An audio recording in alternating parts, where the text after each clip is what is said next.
अस्सलामुअलैकुम नाज़रीन, आवाज़ न्यूज़ तक आवां संझा सैयद आवां बिशारत सुमरो हलंदासीं हेडलाइंस पर।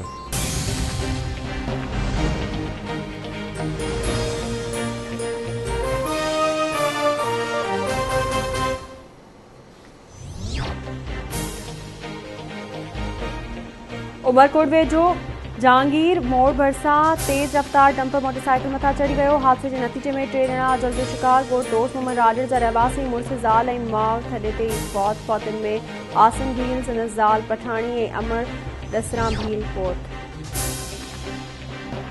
मुल्क अंदर कोरोना वायरस सबब वधीक 157 जा मरीज़ फौतुनि जो अंग वधी 16,999 थी वियो। NCOC मूजिब 24 कलाकनि दौरान 5,908 नवां case report. PP chairman Bilawal Bhutto Zardari मुल्क में कोरोना वायरस की पखेड़ ते गणती ज़ाहिर करे छॾी। चवे तो वक्त सिर लॉकडाउन न कयो वञे हा त कोरोना की पखेड़ ते ज़ाब्तो अची वञे हा।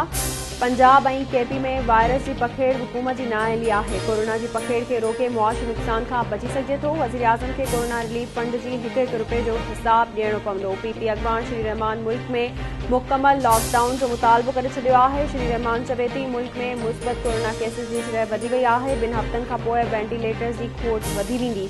मेड़ाकनि खां सवाइ घणो कुझु बंदि करण की ज़रूरत आहे।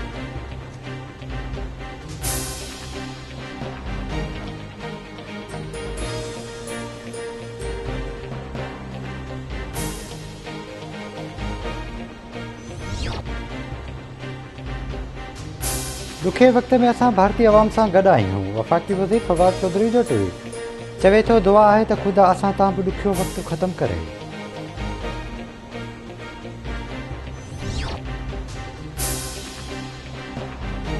DIG हैदराबाद हिंदोलार पहुतो। SSP खान तफ़सील मालूम कया। DIG हैदराबाद पारा बाबर खानज़ादा ते दाख़िल कयल मैनपुरी केस पूरो करार।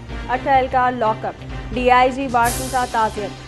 वारसिन जी फरियाद ते केस दाख़िल थींदो। केस दाख़िल कंदड़ समेत 10 एहलकारनि ते क़तल केस दाख़िल थींदो। DIG शर्जील खलल चवे थो मुंहिंजी जांच कमेटी जी रिपोर्ट अञा जमा न कराई आहे। बाबर खे CIA पुलिस गिरफ़्तार करे मैनपुरी जी रिकवरी ॾेखारी हुई।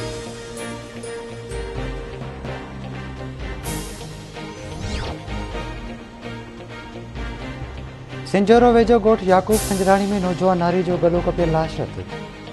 बुलड़ी शाह करीम वेझो ॻोठ हाजी अब्दुल्ला रिंद मां गुज़िरियल ॾींहुं पुरस्कार नमूने गुम थियल 8वीं क्लास जे शागिर्द नजू कुमार कोहली जो ढंढ मां तशदुद थियल लाश हथ। इतलाबाद पुलिस पहुची लाश खणाए अस्पताल मुंतक़िल कया।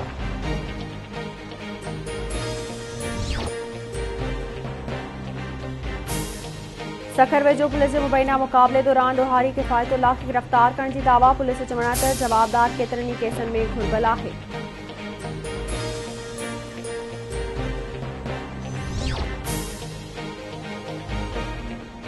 भोजदार वॾा वेझो खानवा पुल ते बिजली जे शॉर्ट सर्किट सबब दुकान खे बाहि।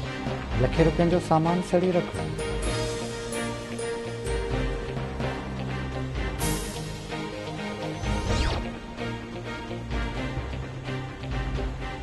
गौसपुर वेझो गाई बिरादरी जी 2 धिरियुनि में ज़मीन जे मालिकी तां झेड़ो लछियूं ऐं कुहाड़ियूं लॻण सबब 2 औरतुनि समेत 8 ॼणा ज़ख़्मी। 2 ॼणनि खे गणती जोगी हालत में लाड़काणे मुंतक़िल कयो वियो। टंडो रहीम खान वेझो ॻोठ खंदाणी में घिटी जे मामले तां शाहाणी बिरादरी जी 2 धिरियुनि में झेड़ो। 11 ॼणा ज़ख़्मी अस्पताल मुंतक़िल।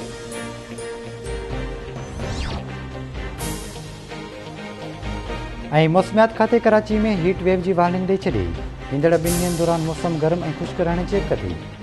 मौसमियात खाते मूजिब कराची में गर्मी पद 38 खां 40 डिग्री सेंटीग्रेड रहंदो। सूमर जो ॾियारो गरम रहण जो इम्कान। सूमर ॾींहं ते गर्मी पद 37 खां 39 डिग्री सेंटीग्रेड रहण जो इम्कान। ॾींहं जे वक़्तु उतर ओलह खां गरम ऐं ख़ुश्क हवाऊं गुली सघनि थियूं। सूमर जे शाम जे वक़्तु सामुंडी हवाऊं बहाल थी वेंदियूं।